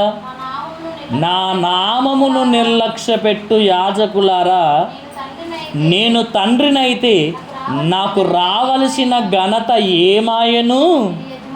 నేను యజమానుడనైతే నాకు భయపడువాడెక్కడ ఉన్నాడు అన్న మాట ఇక్కడ వ్రాయబడింది అని సైన్యములకు అధిపతియగు యెహోవా మిమ్మల్ని అడుగుచున్నాడు.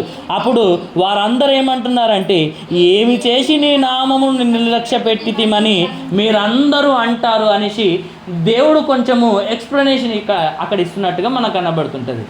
అంటే దేవుడు ఇక్కడ ఏం మాట్లాడుతున్నాడంటే, కుమారుడు తండ్రిని ఘనపరుస్తాడు కదా, దాసుడు తన యజమానుని ఘనపరుస్తాడు కదా. ఇదిగో నేను తండ్రినైతే మీరు నాకు దాసులైతే నాకు రావలసిన ఘనత ఏమాయేను? నాకు భయపడువాడు ఎక్కడున్నాడు అని దేవుడు మనల్ని ప్రశ్న అడుగుతున్నాడు. ఇప్పుడు మనం సమాధానం చెప్పాలి. కుమారుడు తండ్రిని ఏం చేయాలంట? ఘనపరచాలి. ఇప్పుడు మనం ముందు తెలుసుకున్నాం కదా, పిల్లలు తల్లిదండ్రులను ఏం చేయాలంట? వాళ్ళకు లోబడాలి, వాళ్ళ మాట వినాలి, వారిని గౌరవించాలి, వారిని సన్మానించాలి,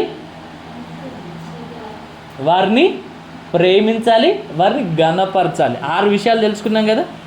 ఏమిటి మళ్ళీ చెప్పండి? లోబడాలి, వారి మాట వినాలి, గౌరవించాలి, ప్రేమించాలి, సన్మానించాలి, ఇంకా ఘనపరచాలి. ఈ 6 విషయాలు ఒక తండ్రికి కుమారుడు చేయవలసినటువంటి బాధ్యతలు. అలా చేసినటువంటి కుమారుణ్ణి తండ్రి ప్రేమిస్తాడా? ప్రేమించాడా? ఖచ్చితంగా ప్రేమిస్తాడు. ఇప్పుడు మనము కూడా మన పరలోకపు తండ్రి ఎడల ఇలాంటి విషయాలనే కలిగి ఉండాలి, ఇలాంటి వాటినే మనం కలిగి ఉండాలి. ఏం చేయాలంటే మన తండ్రికి మనము లోబడాలి, ఆయన మాట వినాలి, ఆయనను గౌరవించాలి, ఆయనను సన్మానించాలి, ఘనపరచాలి, ఆయనను ప్రేమించాలి. ఈ 6 విషయాలు కూడా మనము చేయాలి. ఇక్కడ అదే మాట అంటున్నాడు, నేను తండ్రిని అయితే నాకు రావలసిన ఘనత ఏమాయను అంటున్నాడు. మీరు నాకు దాసులైతే మీరు నాకు భయపడాలి కదా, నాకు భయపడేవాడు ఎక్కడున్నాడు అని దేవుడు అడుగుతున్నాడు. అంటే ఈనాడు దేవుని పిల్లలమైన మనము దేవుణ్ణి ఘనపరచడం లేదని, ఆయనకు భయపడడం లేదని దేవుడు ఈ విషయాల ద్వారా మనకు నేర్పిస్తున్నాడు. ఇక్కడ ఒక మాట ఉంది, నా నామమును నిర్లక్ష్య పెట్టు వారలారా. ఇది వచ్చే వారం తెలుసుకుందాం. దేవుని నామాన్ని నిర్లక్ష్యం చేస్తే ఏం జరుగుతుందో వచ్చే వారం తెలుసుకుందాం. ఇప్పుడు మనం దేని గురించి తెలుసుకుంటున్నాం? తండ్రిని నిర్లక్ష్య పెట్టు వారి గురించి మనం మాట్లాడుకుంటున్నాం, అవునా కదా? కాబట్టి తండ్రిని ఏం చేయాలంట? ఘనపరచాలి, ఆయనకు భయపడాలి అన్న విషయాలు మనము నేర్చుకుంటున్నాం. ఇప్పుడు తండ్రికి ఇష్టమైన పిల్లలుగా మారాలి అని అంటే మనం ఏం చేయాలో నేర్చుకుంటున్నాం. ఒక మాట తెలుసుకొని మనము ముగించేసుకుందాం. యేసు ప్రభు దేవునికి ప్రియమైన కుమారుడా కాదా?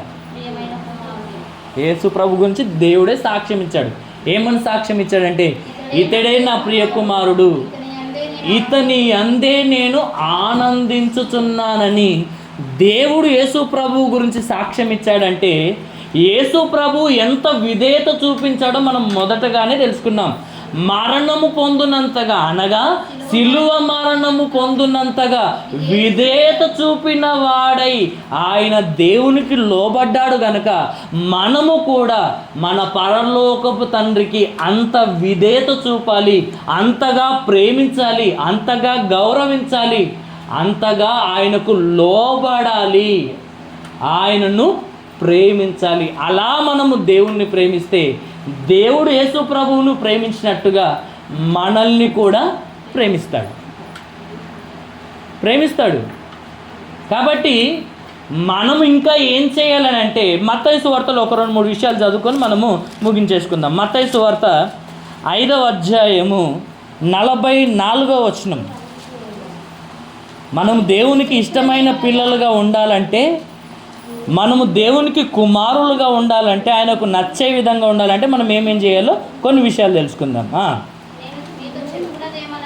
నేను మీతో చెప్పున్నదేమనగా, మీరు పరలోకమందున్న మీ తండ్రికి కుమారులై ఉండునట్లు మీ శత్రువులను ప్రేమించుడి, మిమ్మును హింసించు వారి కొరకు ప్రార్థన చేయుడి. ఎందుకంటే మన పరలోకపు తండ్రి ఎలా ఉన్నాడంట?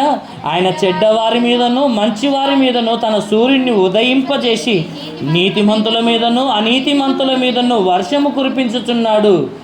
మిమ్మును ప్రేమించు వారిని ప్రేమించిన ఎడల మీకేమి ఫలము కలుగును? సుంకరులను అలాగునే చేయుచున్నారు కదా. సహోదరులకు మాత్రమే వందనము చేసిన ఎడల మీరు ఎక్కువగా చేయుచున్నదేమి? అన్యజనులను అలాగూ చేయుచున్నారు కదా. మీ పరలోకపు తండ్రి పరిపూర్ణుడు గనక మీరును పరిపూర్ణులుగా ఉండెదరు. ఎప్పుడు అనంటే మీ శత్రువులను ప్రేమించాలి అని దేవుడు చెప్పాడు. ఎవరిని ప్రేమించాలంట? శత్రువులను ప్రేమించాలి. కాబట్టి దేవుడు ఇక్కడ 44వ వచనంలో చెప్తున్నాడంటే, నేను మీతో చెప్పున్నది ఏమనగా మీ పరలోకమందున్న మీ తండ్రికి కుమారులై ఉండునట్లు. అంటే మీరు దేవునికి పిల్లలై ఉండాలంటే ఏం చేయాలంటే ఫస్ట్ మీ శత్రువులను ప్రేమించాలి. అంతకు ముందు ఏమన్నాడు తెలుసా? యోహాను సువార్తలో 1వ అధ్యాయము 12వ వచనంలో రాయబడిన మాట ప్రకారము తన్ను ఎందరు అంగీకరించిరో వారందరికీ, అనగా తన నామమందు విశ్వాసముంచు వారందరికీ దేవుని పిల్లలగుటకు ఆయన అధికారము అనుగ్రహించను అన్నమాట. అంటే దేవుని పిల్లలుగా ఉండడానికి అర్హులు ఎవరు అని అంటే, మొదటి విషయము, యేసు ప్రభువును సొంత రక్షకునిగా ఎవరైతే అంగీకరిస్తారో వారే దేవుని పిల్లలు అని మనకు యోహాను సువార్తలో 1:12 వ్రాయబడిన మాటను బట్టి మనం అర్థం చేసుకోవాలి. దేవునికి పిల్లలు ఎవరని అంటే, ఆయన నామం అనగా యేసు ప్రభువు నామమందు విశ్వాసం ఉంచిన వారు దేవుని పిల్లలు. ఎవరంటే దేవుని పిల్లలు? యేసు ప్రభువును నమ్మిన వారు, యేసు ప్రభువును సొంత రక్షకునిగా అంగీకరించిన వారే దేవుని యొక్క పిల్లలు. వారికి ఆయన పిల్లలయ్యే అధికారం అనుగ్రహిస్తున్నాడంట. అర్థమైందా? అందరం దేవుని పిల్లలమే, కానీ పాపము చేసి మనము దయ్యం పిల్లలుగా మారిపోయాం. తిరిగి దేవుని పిల్లలయ్యే అధికారం పొందుకోవాలంటే యేసు ప్రభును సొంత రక్షకునిగా అంగీకరించాలని మొదటగా తెలుసుకుంటున్నాము. రెండోదిగా దేవుడు ఏమంటున్నాడంటే, మన శత్రువులను మనము ప్రేమించాలి అని దేవుడు మనకు నేర్పిస్తున్నాడు. అలా మీరు ప్రేమిస్తేనే మీరు పరలోకమందున్న మీ తండ్రికి కుమారులు అంటున్నాడు. ఎలా ప్రేమించాలంటే, దేవుడు మనల్ని ప్రేమించిన ప్రకారము మనము కూడా వారిని ప్రేమించాలి. దేవుడు ఎలా ప్రేమిస్తున్నాడంటే, మంచివారిని అలానే ప్రేమిస్తున్నారు, చెడ్డవారిని అలానే ప్రేమిస్తున్నాడు. నీతిమంతులను అలానే ప్రేమిస్తున్నాడు, అనీతిమంతులను కూడా ఒకే విధంగా ప్రేమిస్తున్నాడు. కనుక అందరికీ గాలినిస్తున్నాడు, అందరి మీద వర్షం కురిపిస్తున్నాడు, అందరికీ కావాల్సిన అన్నిటినీ దేవుడు ఇస్తున్నాడు. తండ్రిగా ఆయన బాధ్యతను ఆయన సంపూర్ణంగా నెరవేర్చాడు. మనకు కావలసిన వాటన్నిటిని ఇచ్చేశాడు. తండ్రిగా ఆయన బాధ్యతను తీర్చుకున్నాడు. ఇంకా మనం పాపం చేసి చెడిపోయినటువంటి మనల్ని అందరినీ తిరిగి పరలోకమును నడిపించడం కొరకు తన కుమారుని మనకు అనుగ్రహించాడు. పరిశుద్ధాత్మను కూడా దేవుడు మనకిచ్చాడు. ఆయనకున్న వాటన్నిటిని కూడా మన కొరకే ఇచ్చాడు. ఒక తండ్రిగా చేయవలసిన సమస్తము కూడా ఆయన చేశాడు. ఆయన మనకు చేయాల్సిన అన్నిటినీ చేశాడు. ఇప్పుడు చేయవలసింది ఎవరంటే మనమే. ఏం చేయాలని నేర్చుకున్నాము? ఇప్పుడు ఏం చేయాలని తెలుసుకున్నాము? తండ్రికి లోబడాలి, ఆయన మాట వినాలి, గౌరవించాలి, ఘనపరచాలి, సన్మానించాలి, ఆయనను ప్రేమించాలి. ఈ 6 విషయాలు మనము చేయాలి. అదే ప్రకారంగా యేసు ప్రభువును అంగీకరించాలి, శత్రువులను ప్రేమించాలి. ఇంకా ఏమంటున్నాడు తెలుసా? ఫిలిప్పీలోకి రాసినటువంటి పత్రికలో తీయనవసరం లేదు, అక్కడ 2:14 నుండి మనం చదువుకుంటుంటే అక్కడ దేవుడు రాయించినటువంటి మాట, మీరు ఈ లోకమందు ఎలా ఉన్నారని దేవుడు చెప్తున్నాడంటే,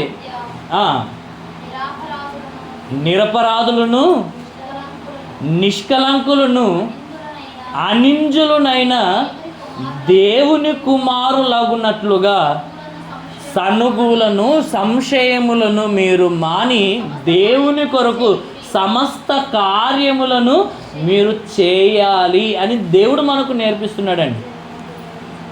వీటితో పాటు మనం ఏం చేయాలంటే, శత్రువులను ప్రేమించాలి, యేసు ప్రభువును అంగీకరించాలి, శత్రువులను ప్రేమించాలి, సనుగులను, సంశయములను మాని దేవుని కొరకు సమస్త కార్యములను చేయాలి. ఎందుకంటే లోకమందు మనము జీవవాక్యమును చేతపట్టుకొని లోకమందు జ్యోతుల వలె కనబడాలి, కానీ ఆరిపోయిన దీపాలుగా మనము ఉండకూడదని దేవుడు మనకు నేర్పిస్తున్నాడు. అలా మీరు బ్రతుకుతున్నప్పుడు మీకు అక్కరగా ఉన్న ప్రతి దానిని నేనే తీరుస్తానంటున్నాను. అన్నాడా లేడా దేవుడు? మీ పరలోకమందున్న మీ తండ్రికి మీకేమేం కావాలో దేవునికి తెలియదా? తెలుసా తెలియదా? అన్నీ తెలుసండి. మనకి ఏ లోపు ఉందో, ఏ లోటు ఉందో, ఏ లోపం ఉందో, ఏ సమస్య ఉందో, మన జీవితంలో ఉన్న ప్రతి సమస్య దేవునికి తెలుసంట. 6వ అధ్యాయంలో ఉంటుంది, ఆ మాట చదవండి ఒకసారి. 6వ అధ్యాయము 8వ వచనం. 6వ అధ్యాయం 8వ వచనం. మీరు మీ తండ్రిని అడగక మునుపే మీకు అక్కరగా ఉన్నవేవో ఆయనకు తెలియను. మీరు అడగక ముందే మీకు అవసరమైన వాటన్నిటిని గురించి దేవునికి తెలుసంట. ఆయన అడిగితే దేవుడు ఇస్తాడా? ఇయ్యడా? ఒకసారి అదే మత్తయి సువార్త 7వ అధ్యాయంలో 9వ వచనం నుండి ఒకసారి చదువుకుందాం. మీలో ఏ మనుషుడైనను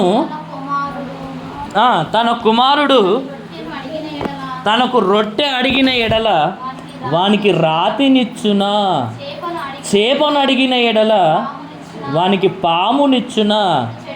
మీరు చెడ్డవారయ్యుండియు మీ పిల్లలకు మంచి ఈవులను ఇయ్యనెరిగి ఉండగా పరలోకమందున్న మీ తండ్రి తన్ను అడుగు వారికి అంతకంటే ఎంతో నిశ్చయముగా మంచి ఈవులను ఇచ్చును కదా అన్న మాట ఇక్కడ వ్రాయబడింది. ఇప్పుడు మీ పిల్లలు మిమ్మల్ని ఏదైనా అడిగారనుకోండి, రొట్టె అడిగారనుకోండి, రాయి తీసుకొని వచ్చేసి ఈ రాయినే తిను అని అంటారా? చేపను అడిగారు అనుకోండి, పామునో కప్పనో తీసుకొని వచ్చేసి ఇదే చేప అనుకొని తిను అని అంటారా? అవునా కదా? అన్నం అడిగితే మట్టి బుక్కి తిను, మట్టి బుక్కి నువ్వు కడుపు నింపుకొని వాళ్ళు అని అంటారా? పిల్లలు తల్లిదండ్రులను ఆకలి అవుతుంది అని అంటేనే వాళ్ళ కోసం ప్రాణమైనా పెట్టి వాళ్ళకు ఆహారము ఇవ్వాలి అని అనుకుంటారు. ఇది తల్లిదండ్రులకు ఉన్న ప్రేమ. అవునా కాదు? అంటే చెడ్డవారమైన మనమే మనం కన్న పిల్లల కొరకు ఎంత కష్టమైనా పడతాము, వారికి ఏదైనా ఇవ్వడానికి వెనక తీయము. వారు అడిగిన దానల్లా మనం ఏం చేస్తాము? ఇస్తాము. అవునా కాదు? అంటే శరీర సంబంధులైన తల్లిదండ్రులకే ఇంత ప్రేమ ఉంటే మన పరలోకపు తండ్రికి ఎంత ప్రేమ ఉంటుందో చెప్పండి. పరలోకపు తండ్రికి ఎంత ప్రేమ ఉంటుంది అంటున్నా? ఎంత ప్రేమ ఉంటుంది అంటున్నా? చెప్పండి ఒక మాట. దేవుడు అదే అంటున్నాడు. చెడ్డవారైన తల్లిదండ్రులకే ఇంత ప్రేమ ఉండి పిల్లల కోసం ఇంత చేస్తే మళ్ళా పరలోకమందున్న తండ్రినైనా నేను మీ కొరకు ఎంత చేయాలి? ఏదైనా చేస్తాను, కానీ మీరు నా మాట వినండి. ఇంకా శ్రేష్టమైన మంచి ఈవులను ఇస్తాను అన్న మాట దేవుడు చెప్తున్నాడు. ఒక మాట చెప్పాలంటే పరలోకాన్ని ఇస్తానంటే, నా పరలోకం గురించి మనకు అర్థం కాలేదు కనుకనే ప్రతిసారి మనము చెప్పుకోవాల్సిన పరిస్థితి వస్తుంది. అర్థమైందా? నిత్యానందం అంటే ఏ తండ్రి కూడా తన పిల్లలను అంత సంతోషపెట్టాడండి. ఆ పరలోకపు తండ్రి నిత్యము ప్రతి క్షణం మనల్ని సంతోషంగా చూసుకోవాలనుకుంటున్నాడు. అలా చూసుకోవాలని దేవుడు ఆశపడుతున్నాడు. కానీ ఏం చేయాలో తెలుసా? మనము ఆయన మాట వినాలి. అదే దేవుడు కోరుకుంటున్నాడు. ఆయన మాట వినాలి. ఆయన మాట వింటే చాలు, ఆయనకు లోబడినట్టే, ఆయనను గౌరవించినట్టే. ఇదే అన్నిటికీ మూలం అన్నమాట. ఒక్కటి చేస్తే చాలు, మీరు అన్నీ చేసినట్టే. ఏం చేస్తే? ఆయన మాట వింటే చాలు, ఆయనకు లోబడినట్టే. అర్థమైంది? ఆయనకు లోబడినట్టే, ఆయనను గౌరవించినట్టే, ఆయనను ఘనపరిచినట్టే, ఆయనను సన్మానించినట్టే, ఆయనను ప్రేమించినట్టే. ఏం చేయాలి చెప్పండి? ఒకటి చేయాలి. అదేంటిదంటే ఆయన మాట వినడం నేర్చుకోవాలి. నువ్వేది ఇచ్చినా దేవుడు సంతోషపడాడు, కానీ ఆయన మాట వింటే సంతోషపడతాడు. అదే శ్రేష్టం అంటున్నాడు. హెబ్రీలకు రాసిన పత్రికలో దేవుడు అదే మాట అంటున్నాడు. ఒక్క మాట, ఆ మాట చదువుకొని ముగించేసుకుందాం, చాలా లేట్ అయింది. ఇదొక్క మాట, హెబ్రీలకు రాసినటువంటి పత్రిక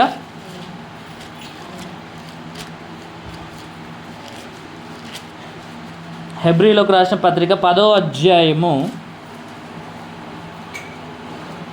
12వ అధ్యాయము 9వ వచనం. మరియు శరీర సంబంధులైన తండ్రులు మనకు శిక్షకులై ఉండిరి, వారి యందు భయభక్తులు కలిగి ఉంటిమి. అయితే ఆత్మలకు తండ్రి అయిన వానికి మరీ ఎక్కువగా లోబడి బ్రతకవలెను గదా. దేవుడు కోరుకునేది గిదొక్కటే. ఏం చేయాలంటే మనము శరీర సంబంధమైన తల్లిదండ్రుల మాట ఈ లోకములో ఉన్నటువంటి పిల్లలు ఏ విధంగా విని వారికి భయపడుతున్నారు, పరలోకపు తండ్రికి కూడా లోబడి ఆ పరలోకపు తండ్రి మాట విని ఆయన చెప్పినట్టుగా బ్రతకాలంట. అర్థమైందా? ఇంతే దేవుడు కోరుకుంటున్నాడు. మీ పరలోకపు తండ్రికి మరీ ఎక్కువగా లోబడి బ్రతకవలెను కదా, మరీ ఎక్కువగా భయపడాలి కదా, మరీ ఎక్కువగా గౌరవించాలి కదా, మరీ ఎక్కువగా ప్రేమించాలి కదా, మరీ ఎక్కువగా విధేయత చూపించాలి కదా. ఈ లోకపు తల్లిదండ్రుల కంటే ఎక్కువ చేయాలి. అర్థమైందా? అర్థం కాలేదా? ఎక్కువగా దేవుని మాట వినాలి, ఎక్కువగా లోబడాలి, ఎక్కువగా గౌరవించాలి, ఎక్కువగా ఘనపరచాలి, ఎక్కువగా సన్మానించాలి. ఎక్కువగా దేవుణ్ణి ప్రేమించాలి, ఇది చేయాలి, వీరికంటే ఎక్కువ చేయాలి అన్న మాట దేవుడు చెప్తున్నాడు. ఇలా చేస్తే ఆ పరలోకపు తండ్రికి మనం ఇష్టమైన పిల్లలుగా ఉంటాము, ఆ పరలోకాన్ని సంపాదించుకుంటాం. అటు కృప దేవుడు మనందరికీ దయచేయాలని కోరుకుంటూ ముగిస్తున్నాను ఈ మాటలు. దేవుడు దీవించును గాక.